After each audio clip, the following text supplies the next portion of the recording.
series of talks promoted by the United States Spiritist Federation every Saturday morning at 11 a.m. Eastern Time. Today, I am so very happy to be here because we're hosting this talk by our dear, dear friend and member of the United States Spiritist Federation and Board of Directors, LIGIA Carvalho. LIGIA will be talking to us today about Christ the Consoler. Before we turn into LIGIA, I would like to take a moment to do an opening prayer. So if we could all just close our eyes.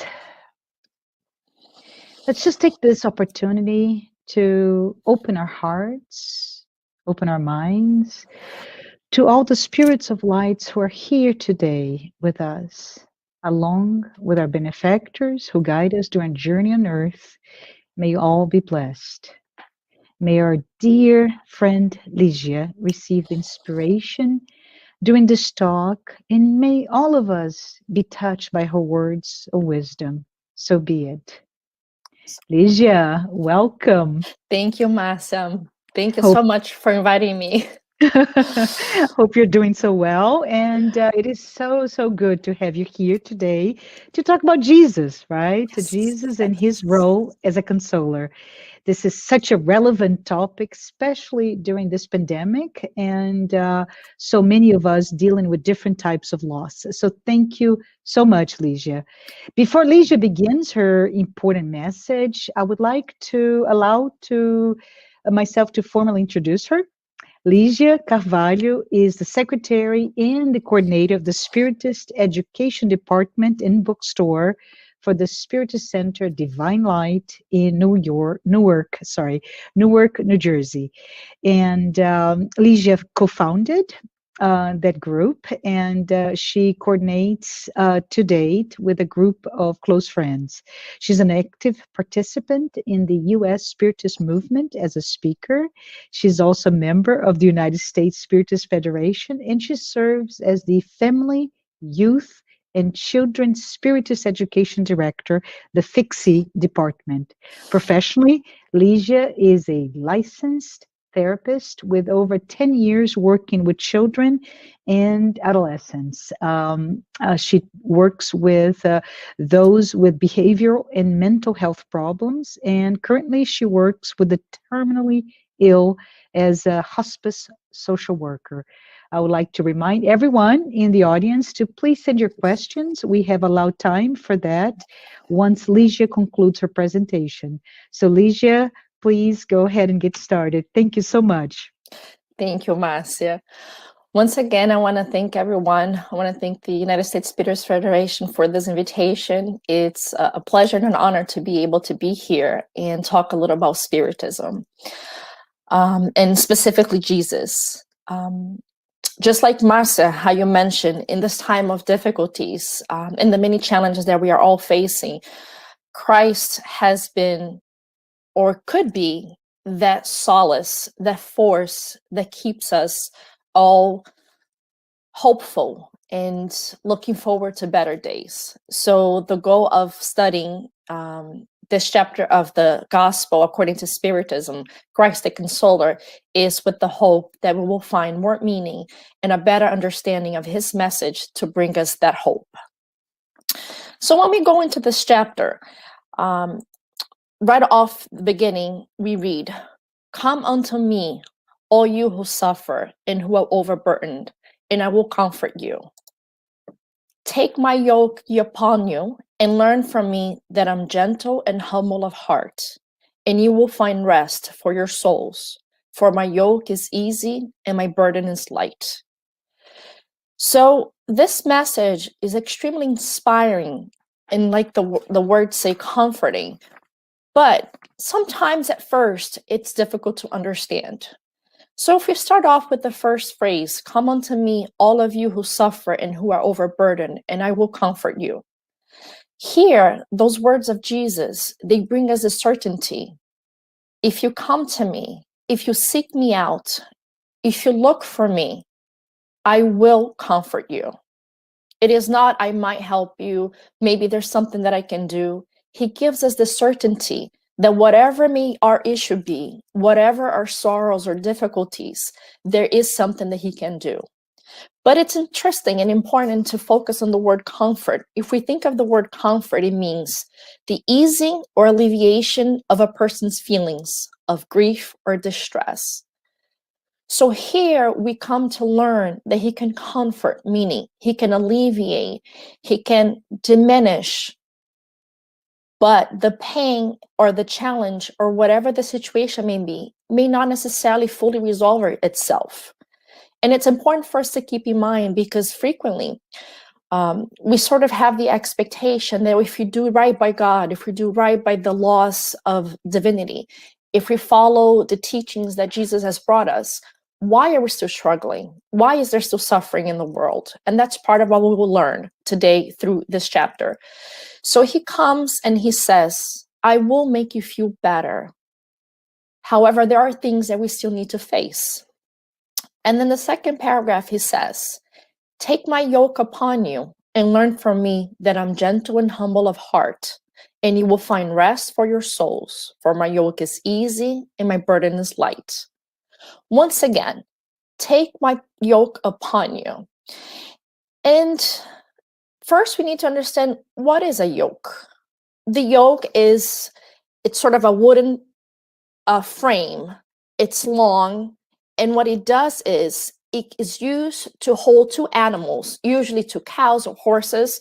So there's a middle part. It's like a T.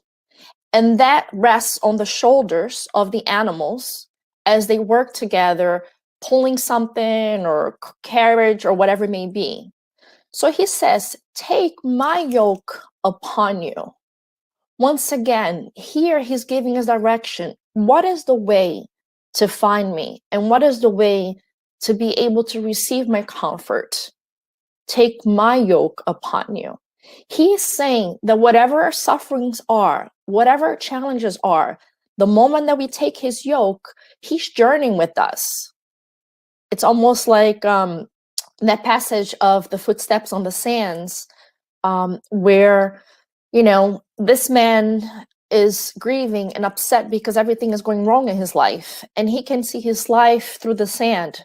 And through most parts of his life, he saw two sets of footsteps. But at one point, he looked back and he noticed that at moments there was only one set of footsteps. And he questioned. He said, Jesus, you said you would always be with me. And now I look back and I see that in the most challenging moments in my life, I was alone. You weren't there for me. And Jesus looks at him and says, my child, look closer. During those moments where things were the most difficult and the most challenging, those were the moments that I carried you in my arms.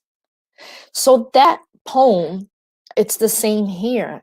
At this moment, Jesus is saying, if you come look for me, I will give myself to you, and we will share that same burden, but you will carry your parts, and we being tied together in this yoke, I will guide you. I will show you the way. I will lead you towards the way of happiness. You will have to walk yourself, but he will guide us there. And then he goes further. You will find rest for your soul. So he says, if we follow the path that he is showing us, if we willingly take upon ourselves to do what he recommends, we will find the rest that we need. We will find that moment to re-energize, to take a breather, to refocus, and be able to assess, what is it that is going on in my life? Which direction do I need to take? So it's very powerful. But once again, a lot of it shows the need for us as individuals and eternal spirits to having the willingness and the motivation to make a change. Many times we have erroneously believed that simply by praying, we will have our answers to whatever it is that our sorrows are. Yes, we need to first seek out, and prayer is that first step, but then we must take the yoke upon ourselves and make a change in the direction that we give our lives. And that's how we can find consolation, by making a change in direction. So which way to go? How do we make that change? So we see that Jesus has brought us a lot of information. And he also, in this chapter, said, "And I will pray to my Father, and he will send you another consoler, so that he may remain with you forever, the Spirit of truth."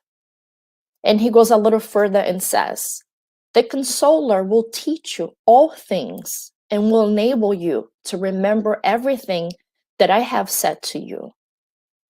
So here again, not only did Jesus come and lived with us for those years and exemplified and taught us that path, that way, but he also realized that at the time that he came, we as human beings, as a society, as a world, we were still very immature. We're still very challenged in the way that we could understand things of greater relevance, things of greater depth, things that are associated to our spirit and not so much to the immediate need of survival of his time. So he came and he brought us that hope and that teaching of loving God as our Father and loving one another as brothers and sisters.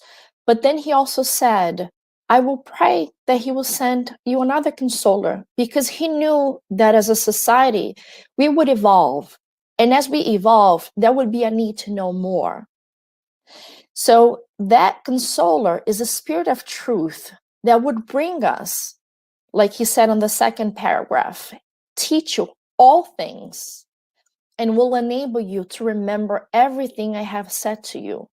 So now through this Spirit of truth, this new consoler, we would be able now to better understand all the things that Jesus has brought to us and go further into other things. Because Jesus purposely didn't teach us everything because he knew at the time it was more than we could handle. Already what he brought us, we still struggle nowadays to understand. So this Spirit of truth, this consoler, came to enhance and broaden that knowledge. And it's interesting, in a passage in the posthumous works of Allan Kardec, I think like every human being, Kardec exchanging a conversation with the Spirit of truth, he asked, and so who are you? What's your name? What should I call you? And I think that's part of the curiosity that we as human beings in the way of progression have. And the Spirit of truth said to him, "I have already told you, I am truth. To you, this means discretion. You will know nothing more about this." Once again, bringing that the importance is the message and the teaching, because there's a lot of contemplation. Is this, who is the Spirit? Where does he come from?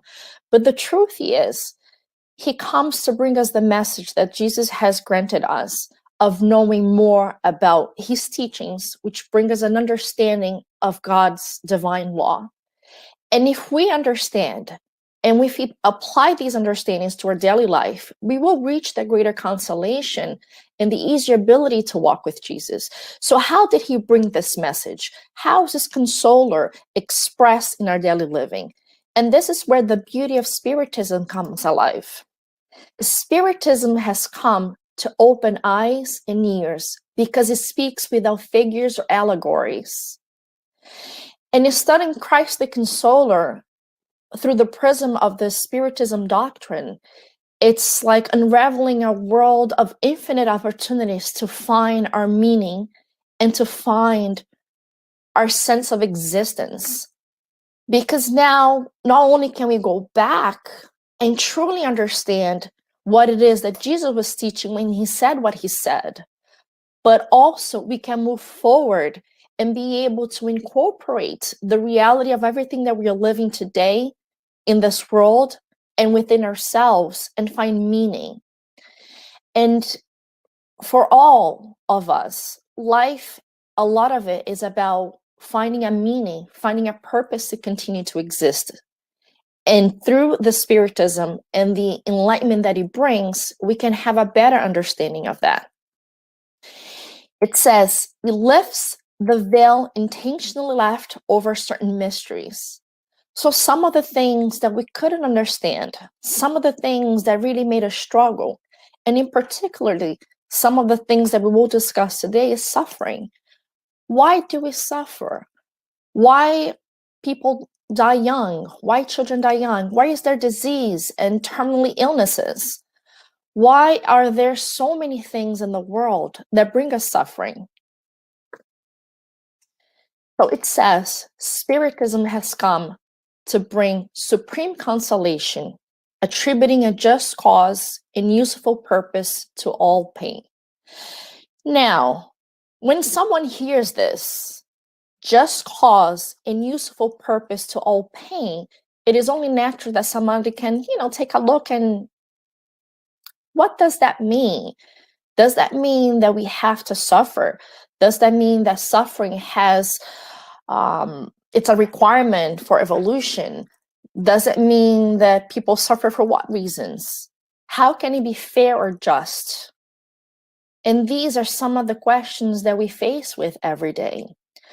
If we take a moment now to think about this pandemic and think about the number of people that have been negatively affected, whether it has been through losing a loved one, whether it has been through their own struggles in medical and physical challenges, whether it has been through financial loss, and consequently, the loss of basic needs.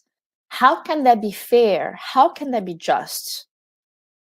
And Spiritism brings us the understanding of how does the laws work to bring that justice.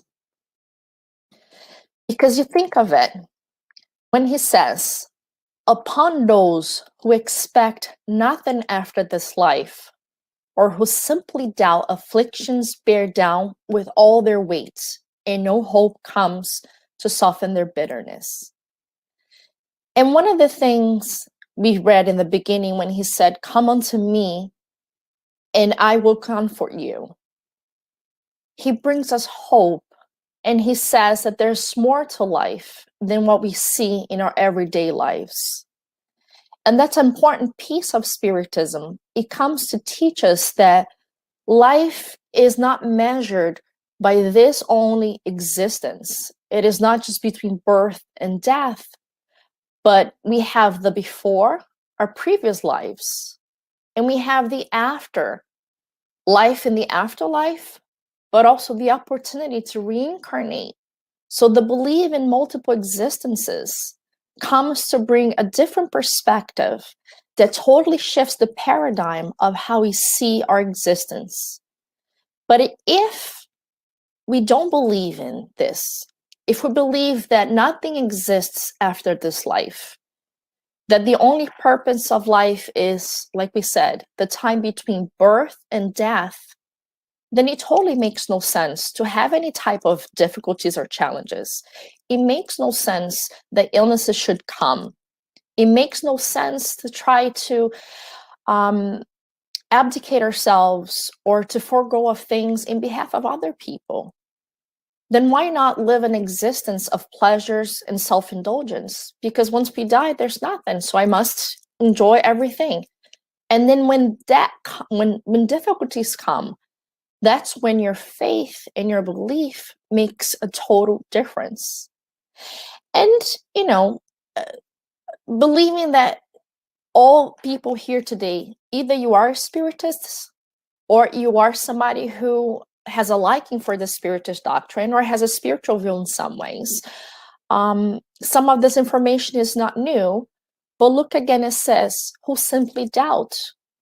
And there's plenty of people that they believe, but they don't fully understand. So there's always a sense of insecurity and uncertainty. So if we live a life where there's nothing after, or we are constantly doubting, it becomes very difficult. And this is something that I see every day at the work that I do, working with individuals with terminal illnesses from anywhere from their late 20s to their late 90s. And it doesn't make a difference. Sometimes we think, oh, if you're 95, you've lived a whole life, so you better ready, you're more ready, you're better prepared to leave this world. And it doesn't happen that way. What we see that makes the difference is the belief that we have about what happens to us after death.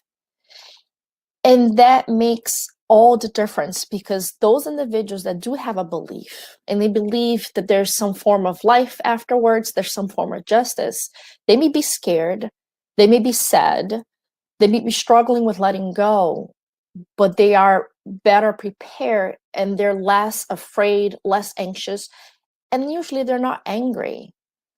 On the other hand, those individuals that think that there's nothing else, they are frequently very much angered, and it's a moment of anguish that lasts for the duration of their condition, because they cannot understand, why me? Why did this happen to me? Failing to understand that there are other things, and it becomes very difficult for them and their loved ones, and there's nothing that consoles them except the wish for that to come sooner. And they become so enraged that it becomes a very miserable existence. And that passes on to their loved ones and their family members. So we see how this belief system of nothingness can create such a state of disconsolation and discrediting and misery at times, that people are not able to function. So to know that there is hope for what? That all types of sufferings can find their consolation in the words of Jesus and the understanding of divine laws. It's like winning the lottery every single day of our lives. In two ways, or the two primary ways that Jesus brings us to have the ability to develop this trust, to have this belief, is having faith in the future and trusting in God's justice. And we're going to talk about each one of them a little more to help hopefully integrate, because we believe, but like the paragraph above said, sometimes we have doubt. Maybe especially in those moments where things are difficult, we may question God, question the spirits. How come? Why me? Is this really true? So what is faith? Faith means the confidence one has in accomplishing something, the certainty of achieving a particular purpose. So it's this belief system that no matter what, that we're going to go somewhere, that we're going to get something. And if we have faith, not just in the future, but in the words of Jesus, where he said, I will comfort you, we know that if we stick to our path, the one that he has guided us through his yoke, if we stick to that path, we will achieve consolation, and we will achieve the alleviation of our sufferings. It's knowing that the words that he has said are true and that we trust in them. True faith allies itself with humility. Those who have it put their trust in God more than in themselves. It's once again acknowledging that we are still imperfect spirits working towards our evolvement and working to become enlightened. And just like children who have to trust their parents, their guardians, who usually know best, we have to believe that God is our loving Father, and he's looking out for us, and he knows best. And that not all challenges are necessary sufferings or a means of, expiation or sinfulness. Challenges are also learning experiences. And if I put my trust in God, knowing that he knows best, I know that he is looking out for me. And when the time comes, whatever problems there are will be resolved, and a lesson will be learned. It also says that faith, divine inspiration from God, awakens all the noble instincts that lead humans towards the good. It is the foundation of regeneration. When we are closed off, when we are focusing only on our problem or problems, it is very difficult for us to see how that can be expanded into something different. And it also makes it difficult for us to see opportunities or ways out that maybe are not so clear. but that they are there because we are so focused. It reminds me of a story of this child. He comes home very upset. He had all these troubles in school, and he's not really knowing how to figure them out. And when he gets home, his mom is home. And she said, you know what? How about let's make a cake? That way we can, distract you, can tell me all about your problem. Sit here. Do you want a snack? And the kid goes, yes, Mom, I want a snack. And she goes, here, have some oil. And he's like, Mom, I don't want oil. It's yucky. All right, so have a piece of this butter. And he goes, what's wrong with you, Mom? Butter by itself, it's nasty. Fine, let me give you some eggs. And he's like, okay. He's like, here, eat your eggs raw. And he's like, Mom, what's wrong with you? And she goes and explains, you see, eggs by itself, butter by itself, flour by itself, all these items alone, they are not pleasurable and they don't seem to make any sense. And it's not something that you want. But when you combine them in the right measure and in the right order, they make a delicious cake that you love to eat. And that's the same thing with life. Sometimes it's a financial problem. Sometimes a marital problem. Another time it may be a health problem. All these things by itself, they seem pointless at times. And we cannot figure out why all these things. And sometimes many of them are happening at once and you're asking yourself, can I handle it? Why is this happening to me? But if we have faith, if we take a step back and we trust in God, we will understand that these events, they're recipes for my betterment.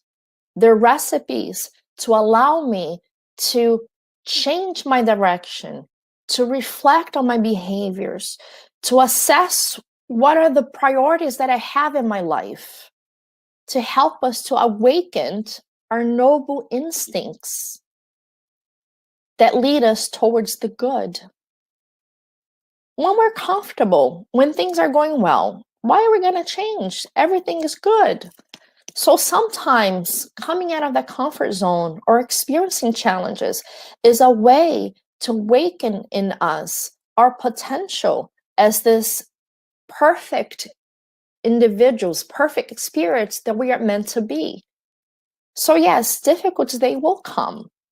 But once again, if we have faith and if we open ourselves for the inspiration from God, we will find answers and we'll be able to awaken and develop these abilities that maybe were dormant. And it goes further. In order to be profitable, faith must be active. It must not grow numb. So we have to take action, just like in the beginning when Jesus said, take my yoke. And then we need to walk next to him. So believing is the first step. Believing and understanding what is this message. But we must live it. We must act on it. Because otherwise it's just theories that we look at. But theories on paper, on our minds, if they don't translate into actions, they will not have the ability to bring us that consolation that we're looking for, and it will not bring the ability to make change. So trusting in God's justice is the same way. If we understand his justice and we understand how he functions, it strengthens our faith in him, because faith, it only works when it's combined with our intellect. One of the beautiful things about Spiritism is it does not tell you to just believe. Take this because I said it. I am the spirit of truth, or I'm this. No. It asks that we think about things, that we go through them and question to understand. It does not want us to be a blind individual that just follow what is told us. The goal is for inner enlightenment and growth so that we can evolve as spiritual beings. So understand God's justice is a part of it. And Jesus said, the compensations that he promises to the afflicted of the earth cannot occur except in the future. So right now we have to acknowledge that we live in a world of expiation. yes, it's moving towards a word of regeneration, but we're not there yet. But even if we're there, it means suffering is still a necessary part of the growth process. Once again, Jesus said that he can comfort, meaning alleviate, to ease, but we are not yet at a point where struggles are not a part of our daily living. This life, absent of these struggles and suffering, they will be a part of our future when we have evolved much more. So what we can see, and if we study, is there are two different causes for our afflictions. The first one are the current causes. If we think about the reasons why we are suffering, the greater majority of the gospel says are a result of actions and decisions that we have made in this lifetime. So we cannot blame a prior lifetime, we cannot blame obsessors, we cannot blame anything. It's just a consequence, a result of decisions that we have made in this lifetime. While described by that phrase, if I only had or had not done this or that, I would not be in such a conundrum. I would imagine that every person watching today would be able to look back in their lives and think of, and it doesn't have to be big things, but I think all of us have things in our lives that if we could go back, we would make it different. We may not regret it, but we know that we could improve it. Some of us may have regrets. And these afflictions that we suffer today are a result of those decisions that maybe weren't the best, that maybe, we didn't think through the lines of our spiritual being. Once again, maybe we thought of it from the perspective of this moment in this lifetime. And it does bring a lot of challenges and it brings a lot of difficulties. But at least those we can explain. Those, when they happen to us, at least we can go back and see a moment when it happens, a moment where we made the decision. But when we go into prior causes of affliction, for example, like I said, when somebody's born with a medical condition, when people pass away and die on unexpected circumstances at a young age, when financial things happen, we don't know. There's nothing in this lifetime that can explain, why am I going through this? And I see that a lot of times, once again, working with the terminally ill, people not understanding, not have a beliefing system many times. I was healthy. I exercise. I didn't smoke. I don't do drugs. I don't do all these things, as if sickness, disease, and suffering is only aligned with ill behaviors. And what we see is Spiritism comes and helps us to remember and learn through the axiom that says, every fact has a cause. Therefore, what we can conclude is, if the effect is positive, the cause is positive. If the effect is negative, the cause is negative. Nothing happens that is not related to something. And then we can go. If the cause is not in this lifetime, it must be in the prior lifetime. And that's why the understanding and appreciation of the teachings of Jesus, and further enhanced and clarified by Spiritism, brings us the belief system and the awareness that the law of cause and effect, meaning you do something good, just like the axiom, something good happens. If you do something not so good, then you have to deal with the consequences and correct those mistakes. But reincarnation also brings us an understanding that things that I haven't finished up in the other life, they prop up today to help us finish things that are outstanding. So through justice that is strictly meted out, humans bear what they made others bear. And it's interesting, in one of the books of André Luiz, it tells a story of this couple. So there was a wife and the husband, And she was at a much better place spiritually than he was. And they were meant to work together, the differences as a couple, as a family, and through the hardships of the relationship between them and the dynamics of the family and life experience, to learn to sacrifice themselves for each other and learn to eliminate some of the egotistical inclinations that they had. But he wasn't strong enough, and he couldn't find the strength and the motivation to remain in a relationship. And he fled. He left, and he abandoned his wife, and he became involved in deleterious behaviors. And in this process, he became involved with this young lady. And not only did he bring her, and through his influence, led her to a very sad and negative path in life, he did the same thing with her sister. So instead of being a support to these two women, he deviated them through his influence, and they also end up in a very negative situation at the end of their lives. Her, in the meanwhile, she had a strong faith, she had a strong belief, and she was able to rebuild her life. She found another partner, she rebuilt a relationship. She was going through life like we do every day, facing each hardship with honorable behaviors. And time passed, and her first husband got sick. He wasn't committed to working. He wasn't committing to a life of responsibilities. So he had no resources. He really didn't have friends, and he had nowhere to go. And he thought, oh, I bet my first wife is waiting on me. She was so good. She was so dedicated. She probably will take me back. So now he abandons those other two women as well, who also have lost their way. And he goes look for his first wife. And to his surprise, what happens? He finds her reestablished in a happy marriage and doing, well.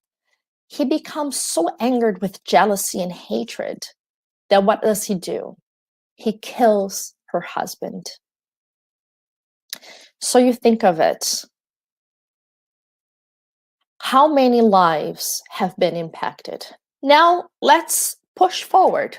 They all disincarnate. We plan a new reincarnation. And now what happens? She decides that not only will she help him, she will also help the two young ladies. So now the new plan is she will come once again as his wife.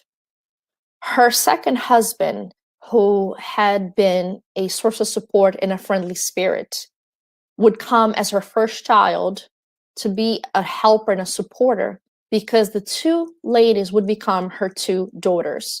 And they would come with very difficult inclinations. And so the husband too. So between her and her now son, they would be the solid forces within the family to help them overcome their negative inclinations. But once again, the husband was not ready to make that change. He felt that he was locked in. He felt a prisoner in that family. And he thought of leaving, but he couldn't bear the thought of leaving the two daughters. Because guess what? Him and the son, they did not get along. It was such a heated relationship, so much antagonism. It was a son, but he didn't like him. So one day he planned. He said, I will kill my wife. I will abandon my son, and I will run with my girls because I cannot live without them. So one night when he's planning to take action, the spiritual guides of that family intervened, and they woke up his little girl, and she starts crying and screaming. The wife runs in and sees him with a gun, and being the good heart that she had, she thought, oh my God, he's going to take his life. At no moment did he think him capable of doing something worse. And she tells him, if this is too much for you to bear, go, leave. I let you go. Go be happy. He's so ashamed and so taken by the energy of nobility and elevation from her. He runs scared, and he leaves, never to come back. And now she's faced with life as a single mom, taking care of her son or her 3 children.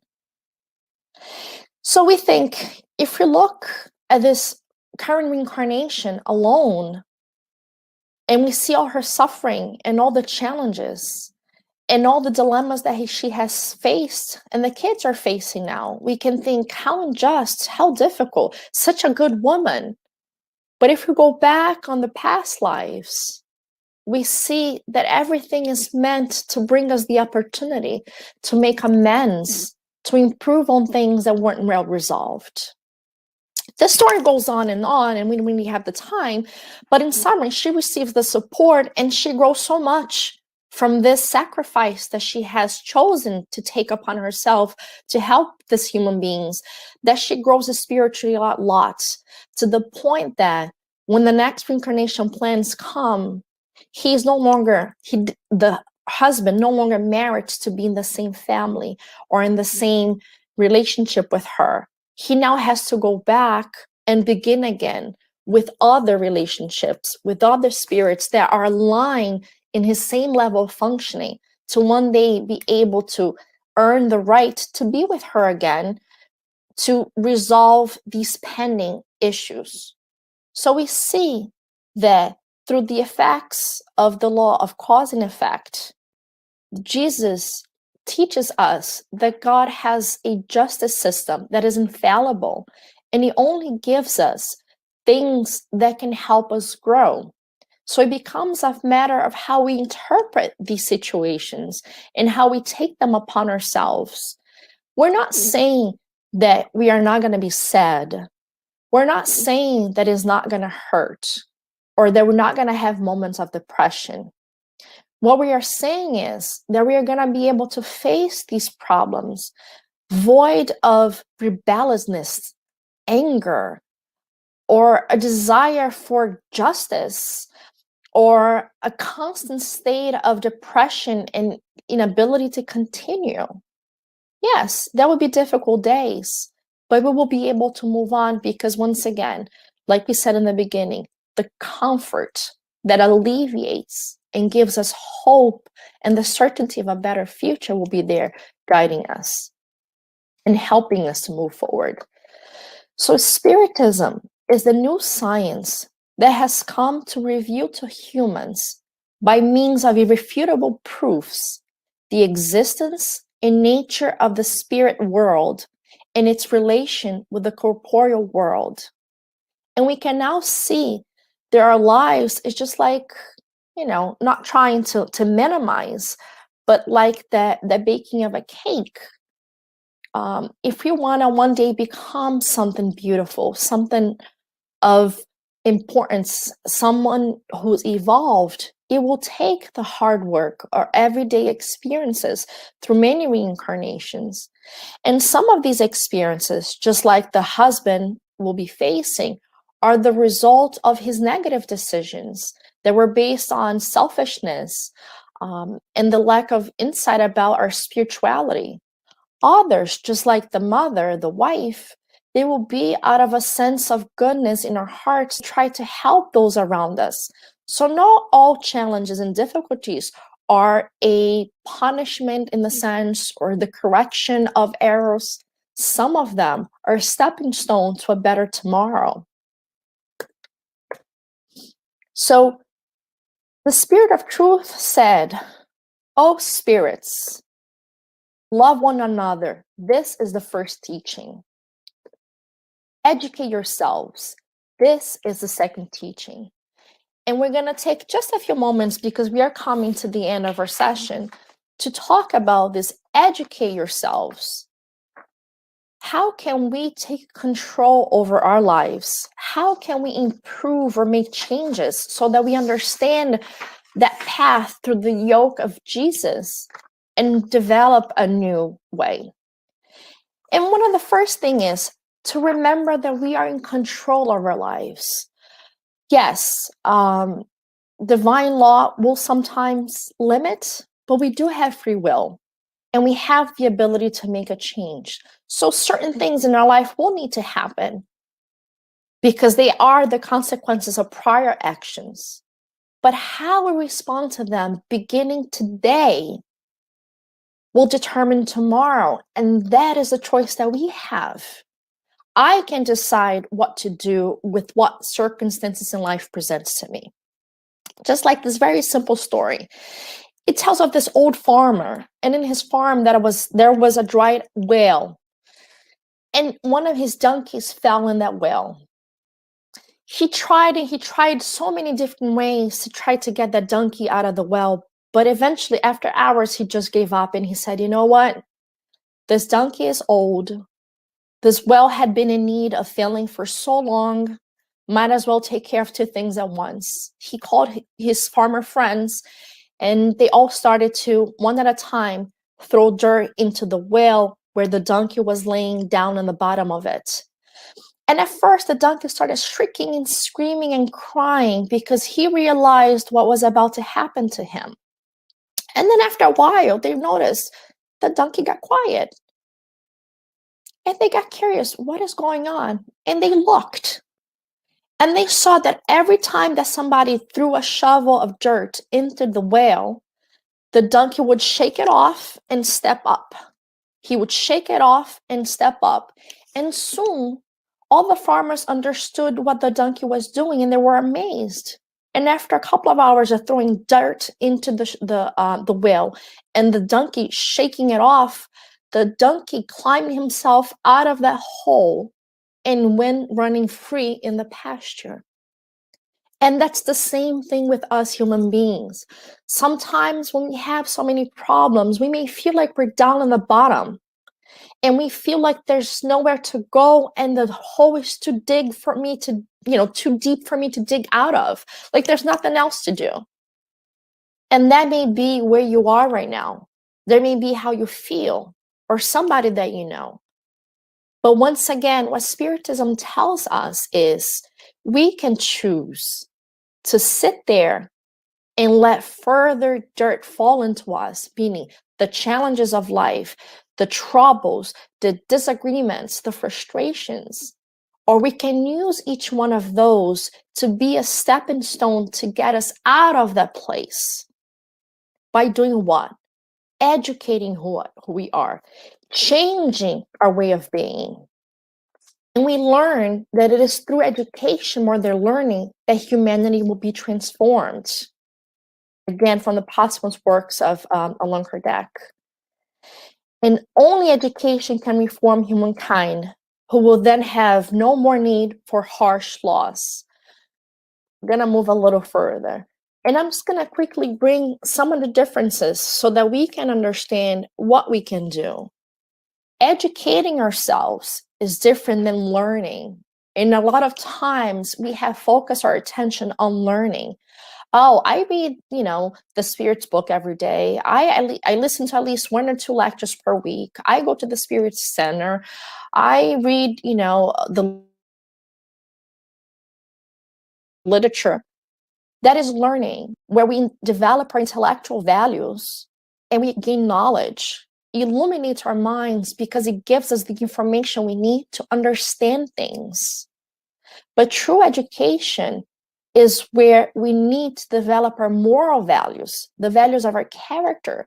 And that can only be done through inner transformation, when we develop the power of our spirits. And just like exercising, we need to flex our muscles. Challenges, they are those weights that makes us exercise the muscles of our spirit. Once again, we said before, if we're too comfortable, then there's no reason to change. So things will happen in our lives, some very difficult, some not so difficult, but all of them have the goal of bringing what? An awareness. Maybe I'm a little too impatient. Maybe I'm a little too quick-tempered. Maybe I'm a little too self-centered. Maybe I'm a little too this and a little too of that.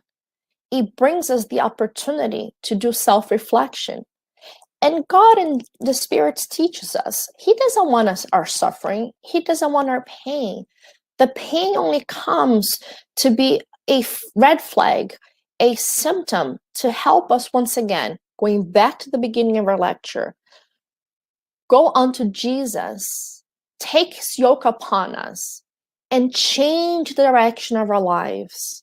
So if today you are facing some form of difficulty, if you are facing some form of pain, be what it may be, it may stem from hardships or simpler things, whatever those situations are, they are an alert system blaring through your life to tell you, seek out Jesus, seek out his message, and take his yoke, because he will teach us the way. It's about changing the way that we conduct ourselves, changing the direction that we are giving to our lives, and most importantly, changing our priorities. Our society, and speaking particularly to those who live in the United States, we live in a country who gives us so much accessibility to financial, material things, and who lately has put such an emphasis on self-pleasure that we forget that life is not this material body, and it's not meant to be a moment of enjoyment. It doesn't mean that we can't enjoy it. Yes, we should be happy and have fun, but enjoyment should not be our purpose. It should not be our goal. The goal is for us to educate ourselves by developing our moral values and awakening those powers of the spirit, so that we can each reincarnation get closer to God and being perfect spirits. And that's what we learn in the gospel as well. The true spiritists can be recognized by their moral transformation and by the efforts they employ in order to dominate their bad instincts. So I focus a little more on the educate, because loving is a hard thing to do. We are still spiritual beings, much in the beginning of evolution. And we tend to have a selfish love. Love first to our biological family, usually, or our best friends. Love that puts others in harm if I have to choose my family, right or wrong. Then we extend sometimes to friends, maybe a neighbor. But it's difficult to love somebody we don't know. And it's even more incredibly difficult to love somebody who has done us harm.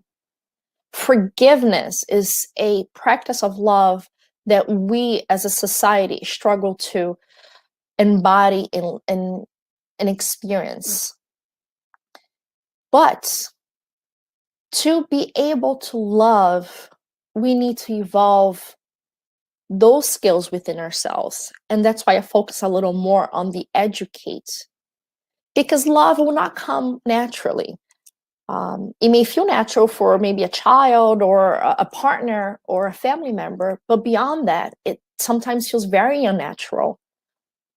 And it's through practice and constant doing that something that is unnatural will become natural. So if we do the hard work of self-awareness, of learning where my tendencies are, and remember, self-awareness is not about seeking out what's wrong with us. That is a misconception that is very belittling. Self-awareness is about finding our potential. So we find out what we do well, and we bank on it, and we expand on it, and we invest on it, and we learn what we don't do well, and utilize those strengths to transform our vulnerabilities and our negative tendencies. And if we start doing that, we're becoming better spirits. And then even if I'm not able to love my neighbor, those who have done me harm, I will be able to respect them. I will be able to coexist with them without hatred, without separation, without division. Because it's not about agreeing or being like someone else, but giving people the right to be who they are, because ultimately we will all reach the same goal of perfection. So nowadays, it's more about working within myself learning to control who I am. And yes, control. That's the first step because we are not yet able to transform. So as we get to know our strengths and our vulnerabilities, we learn to control both to then make a difference in how we act. And that will give us greater opportunities and greater probabilities of happiness.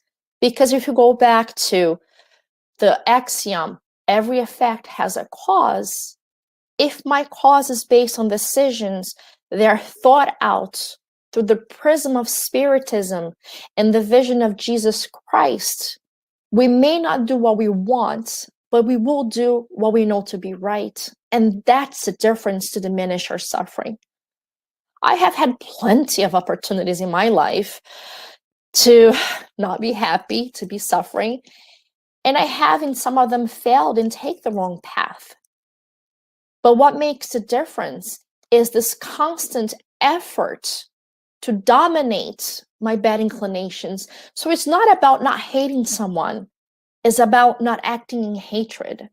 It is not about disliking someone. It's about not acting disrespectfully. It's not about not wishing somebody ill, because in reality we do. But it's about not doing them ill. That is what will make the difference and allow our lives to be better and give us a rest, like Jesus said. Being a Christian is not a matter of how to believe. It's a question of character, incorruptible character, strong and consolidated through long and persistent self-education work. So if nothing else can we learn from this lecture today is to know that I am in total control of my future and my happiness. And yes, and if today there's too many troubles, so be it. I was ill prepared. I wasn't so well aware. I didn't have the knowledge, and I made bad choices in prior lives or in my younger years. But I can start today changing my way of thinking, changing the way I see the world, changing the way I respond to the situations that life brings to me.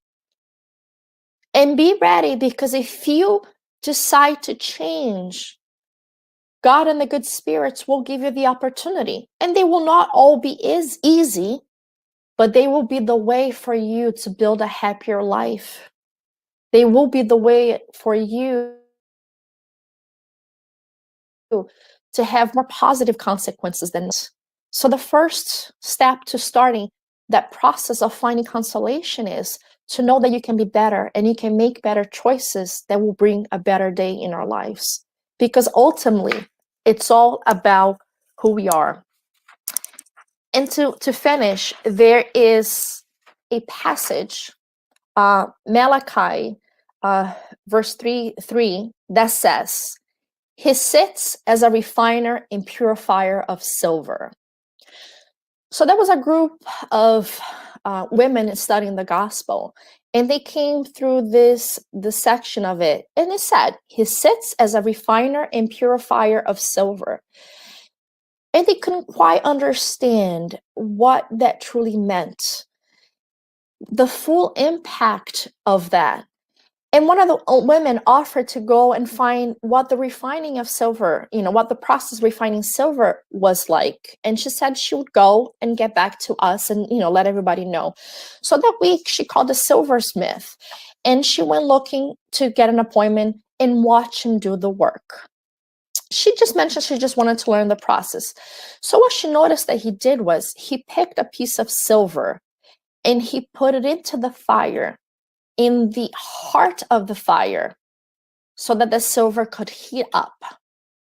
And she looked and she said, and she thought it was interesting because he sat there just holding the silver.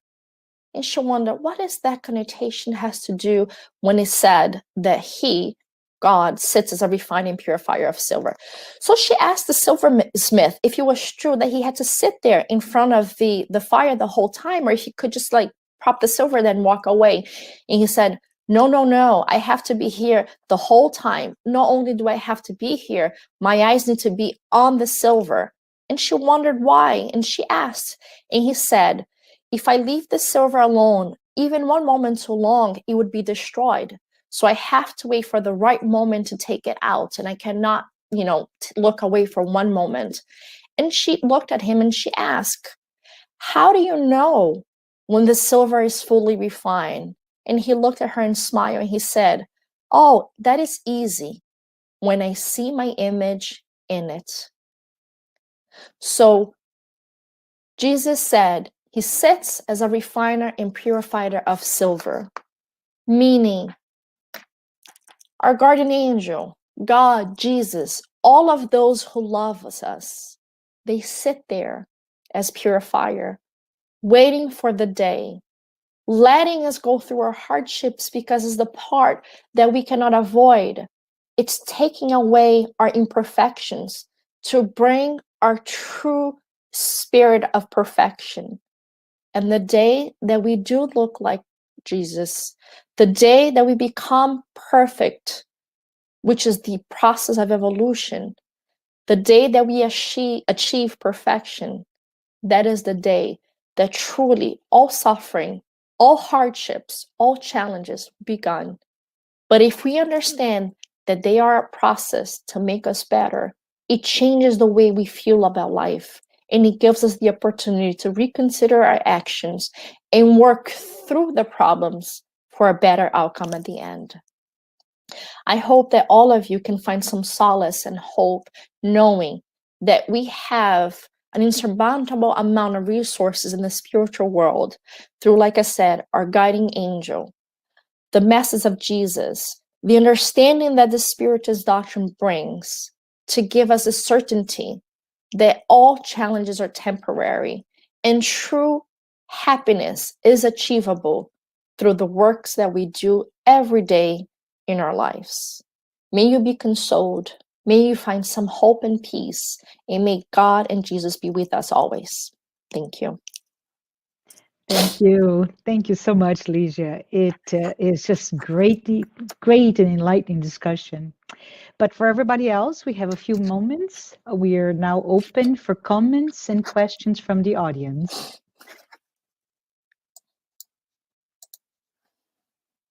So, Luciana, hi, Luciana, asked us, she would love to read the book. Where can I find it? So I'm not sure which book.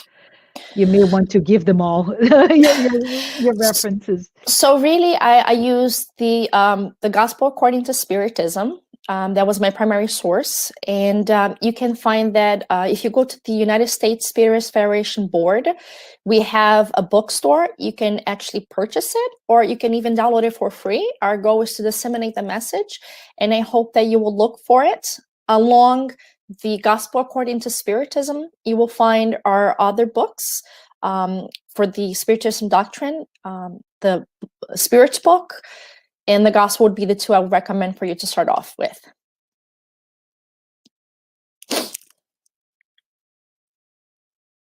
I think this is it, right? So let's see if we have another question. So hi, Yasko. Ligia, Yasko asked, she said, it is said that the lack of faith goes with increased doubt, almost as an opposite trait. Don't you think Spiritism is better to diminish doubt through its teaching rather than try to awaken or sustain faith? So, like we said, faith, it can only hold if it meets reason face to face. That's what Kardec has taught us. And that's why one of my comments was, one of the beauties of Spiritism is that it doesn't expect us just to accept, it expects us to understand and to learn. So the teachings, they bring us the ability to process and understand the laws of God and how they impact on our daily living. And with that, it amplifies the way we see our life, knowing that life is not just this momentary period. Everything seems less difficult, or time makes a change. So if we gain this understanding, And if we have this change in perspective about life and we acquire the knowledge, then it makes our faith stronger, because then I understand. If I tell somebody, oh, just believe in reincarnation and you're suffering today because you must have done something wrong in the past, sometimes it's not enough. But if we understand the process of reincarnation, we understand the process of the laws of cause and effect, we understand that even if we lose a loved one, we will meet them again because life continues in the afterlife, and we acquire this knowledge, then we are able to change the way we feel. And that's part of the reason why I focus on the educate ourselves, because once again, feeling love, feeling faith, it's a very evolved sentiment. And sometimes it's difficult for us to grasp. But if we start off with understanding the reasons why and how God functions, it makes us more confident, and then we doubt less, therefore we trust more, and we strengthen our faith. So I hope that answered the question. I hope it did. So Kirsten, hi Kirsten. She asked, thank you, Ligia. Talking about Christ, what would be your suggestion on how to talk to people about him without the religious context implications? So I think nowadays, people are much more open to spiritual concepts, not necessarily religious concepts. And a lot of times when people hear the word Jesus or Christ, they associate with some forms of religious, especially religious from the past. So one of the ways, first of all, to have anybody be willing to listen, Emmanuel already said, we have to exemplify first. So the first step would be to conduct yourself in such a manner that people would have an interest in knowing, oh my God, how do you deal with these challenges, or how do you deal with life in such a positive manner or such a confident state of being? And that's what will open up the space for you to say, well, what makes me feel this way? What makes me able to deal with life's difficulties? It's my belief system. Oh, really? So what's your belief system?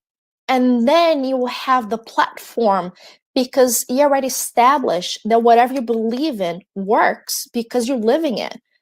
You were going through whatever your challenge was, and in no moment did you lose faith. Did you become desperate? Did your life fall apart? Did you lose the joy of living? And that's powerful. And that's once again why the focus was on education, because if we believe it, we are an example, we live it, we make it true every day. And people will notice the difference by how you choose to live your life. And when they come to you, they will be willing to listen, because they will have seen the effect. Remember cause and effect. They will have seen the effect of this belief system of yours. And at that point, you will slowly introduce my faith system. My faith system is Jesus, and then present Jesus from the perspective of Spiritism and not other religions. That is why it's such a challenge, because if we talk about Jesus, but we don't do Jesus, people are not going to listen, because they're going to go based on what they see. It's almost that line, the American line, you talk the talk, but you don't walk the walk. We got to walk the walk, and people will want to hear. Very good. Awesome answer. Thank you, Ligia. Glaucio, hi, Glaucio, asked, what is the best way to extract the teaching in our suffering? So each suffering is very individualized. If we get two people going through the same hardship, we cannot say that the reasons are the same. Let's say two people are struggling with financial difficulties because of the pandemic. One person may be suffering it because they've been too selfish and never wanted to share. And maybe the other one is suffering because they were too proud and they always needed to have the most expensive and the best, and they don't know how to downgrade. So there's in so many different, and it's very personalized. That's why if you meditate, if you pray, and if you work every day on seeing how you feel because of that, the person, for example, the person that has lost their financial means, because they were proud, they will realize that what upsets them the most is not that they cannot buy things, is that they cannot buy the type of things or the brand names or whatever it is. The other person that cannot buy much will realize that they don't want to share, they don't have to take from others, that they just want to have more and more for themselves and no disregard for other people. And in that journey, if you take a moment at night to reflect on it, it's like Francis of Assisi said, every night before I went to sleep, I used to put my head in my pillow and go back and look at my day and see where I had erred and make amends the next day. It's a similar process. If we take a quiet moment, be it in a shower in the morning, be at night before we go to sleep, whether we take a break during lunch, and kind of reflect on our lives and try to find out what is the feeling that upsets us the most, we will start to realize what are the propensities that we have that need to be changed. One simple analogy too that we can use, and to tell you how difficult this process is. Well, and this analogy was easier before COVID-19, let's keep COVID-19 out of it. But think of the cold or the, or allergies. People had allergies or they had a cold. They're very similar symptoms. You got that crusty nose, runny nose, your throat is itching, you may have a headache, you maybe feel foggy. And if you take medication for a cold, but you have allergies, it's not going to really do you much. And vice versa, if you take for allergies and it's a cold, you're not going to get much better.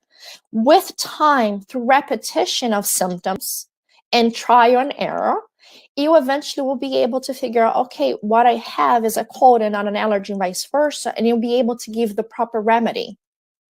And it's no different for our moral inclinations. Every hardship and every suffering will trigger something, usually a feeling of discomfort, whatever that discomfort may be, hatred, envy, depression, we can name so many. It's a matter of every day trying to study and fine tune it and hone in. And once we figure out what it is, that feeling that upsets us the most, now that we have achieved awareness, we can start to work on it. That's how we take the most out of suffering. And also, the positive way, suffering can bring very good feelings. It can give you confidence. It can allow you to realize that you trust and you truly believe what you believe. It allows you to see that you have strength that you didn't know you had before. So not all suffering are negative. It can be a beautiful opportunity of knowing yourself and becoming proud of who you are. So don't take all challenges as a negative thing. Embrace it, because it can turn into a beautiful moment that will comfort you and give you strength for futures to come. Absolutely. So we have Marcelo Albernaz asking, what's the book about the husband, wife, and children? I don't remember which one. I know it's one of André Luiz. If anybody who's listening remembers, sometimes the intuitions of stories come to mind. So I don't remember which one it was. I apologize. I can try to find out and eventually get back to you. I don't promise I will, because I may have to read all books. So if anybody who's listening remember, somebody answered Action and Reaction. So the book, it's called Action and Reaction by André Luiz. Thank you, Kirsten. Very good. Very good. Yeah. So, Ligia, Jose Marcos asked you, when you are deep into the suffering, is it too hard to keep out faith? How to keep believing? You're absolutely right. It's extremely, extremely difficult. So Jesus already said, come unto me. But I also realized Jesus a lot of times seemed like this figure in space that is so far away. So we go back to one of the laws that we learn in the Spirits book, the law of society, which tells us that we are meant to live as a community. We are meant to live as a society. We are not meant to live alone.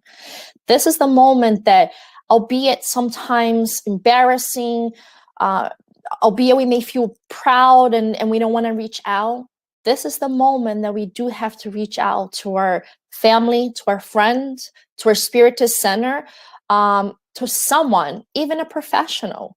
I mean, it's easy for me to say it is my line of work, but there is a lot of discrimination and a lot of flagging of people that seek out mental health services.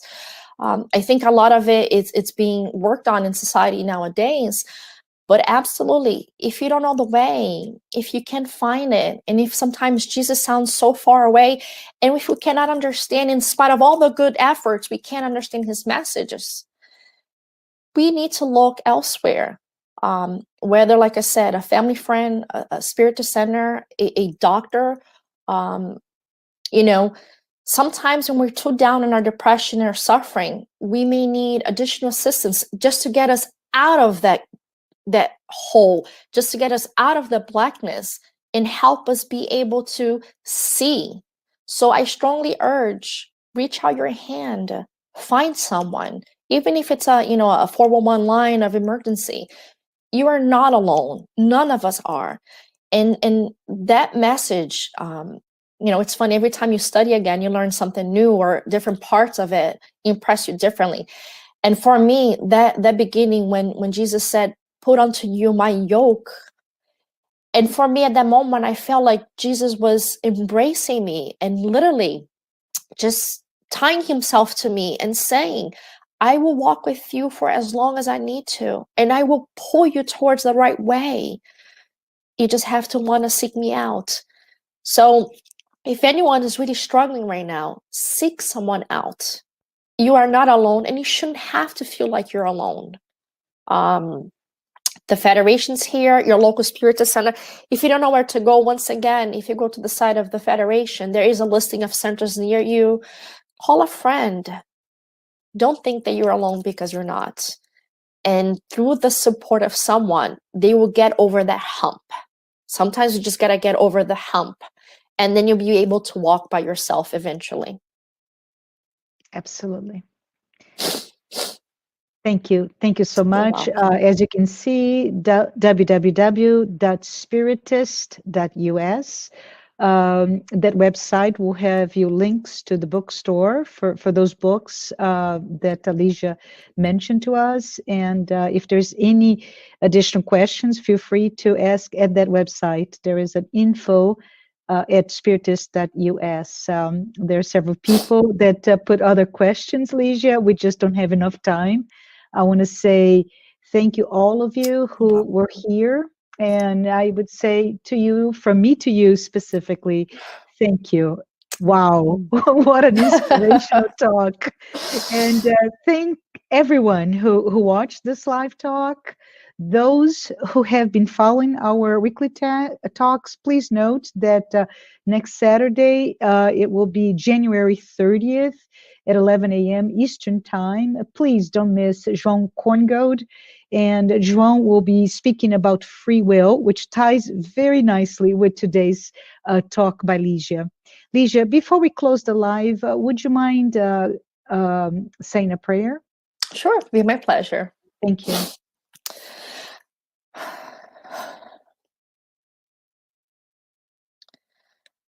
Divine Master, guide of our lives, we are infinitely grateful for your constant sacrifice through love and patience, helping us to develop the ability to learn and make the decisions that will bring us true peace and happiness. Thank you for always being there and sharing so many others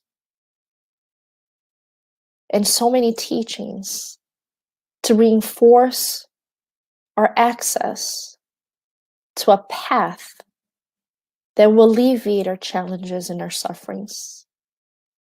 But most importantly, for helping us to understand so that true faith and inexquisible hope fills our hearts, pushing us to move forward, giving us the joy of living letting us know that this state of suffering is only temporary, and that peace, love, and happiness are certainties for all futures.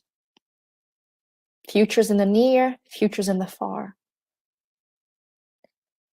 It's only with immense gratitude that we can appreciate all that you have done by teaching us to live as brothers and sisters, by helping us to support each other, but most importantly, teaching us how to renew ourselves into better people. Thank you for the Federation for creating this moment and this opportunity for us to learn together and share.